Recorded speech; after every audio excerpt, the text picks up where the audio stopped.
राधिका बरसाने वारी की जय।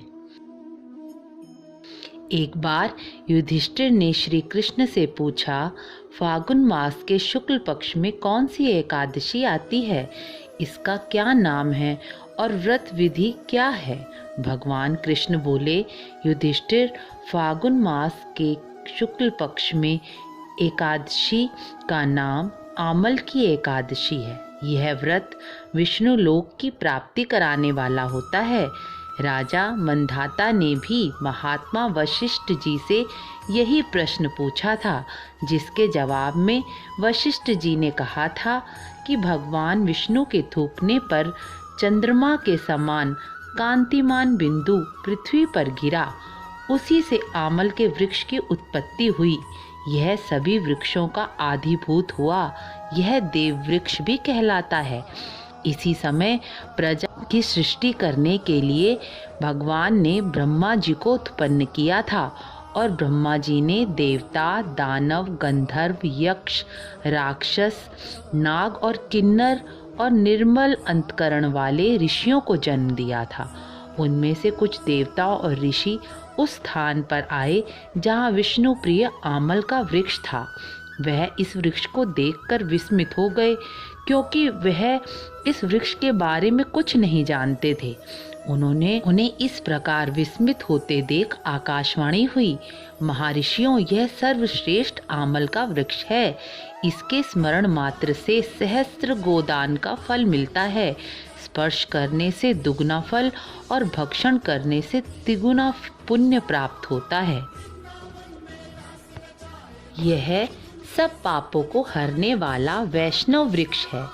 इसके मूल में विष्णु, ऊपर ब्रह्मा, स्कंद में परमेश्वर रुद्र, शाखाओं में मुनि, टहनियों में देवता, पत्तों में वसु, फूलों में मरुदगण और फलों में समस्त प्रजापति निवास करते हैं। आमल सर्वदेवमय है। भगवान विष्णु के भक्तों के लिए यह अत्यंत पूजनीय है।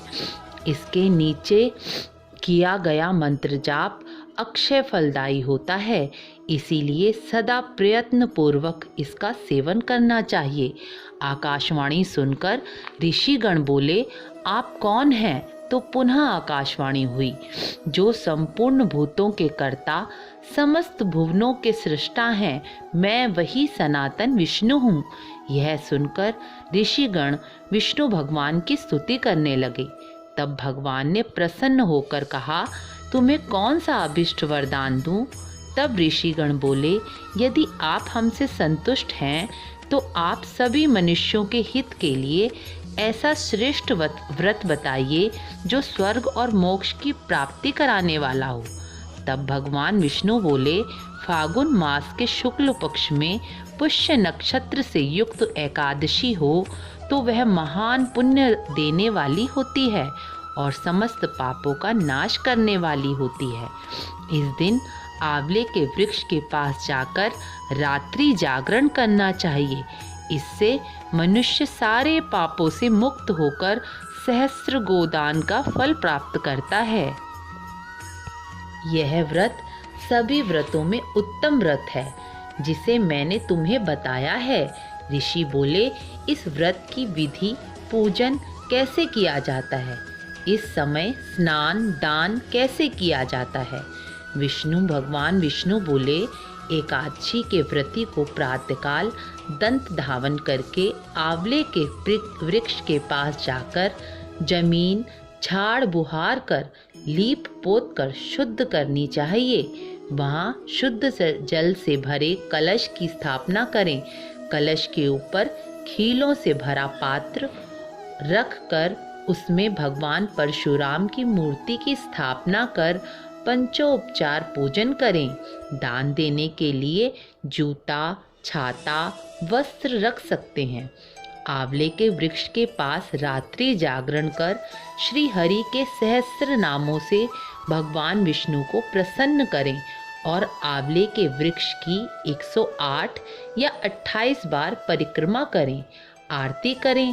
सवेरा होने पर कलश, वस्त्र, जूता, छाता किसी योग्य ब्राह्मण को दान करते हुए भावना करें कि भगवान विष्णु मुझ पर प्रसन्न हो और ब्राह्मणों को भोजन कराकर स्वयं भोजन ग्रहण करें। सब तीर्थों के सेवन से जो फल मिलता है, सभी प्रकार के दान से जो फल प्राप्त होता है, वह फल इस एकमात्र आमल की एकादशी को करने से मिल जाता है। यह मनुष्य के सभी पापों का नाश करने वाली होती है। इस व्रत में निंदा नहीं करनी चाहिए। राधे राधे।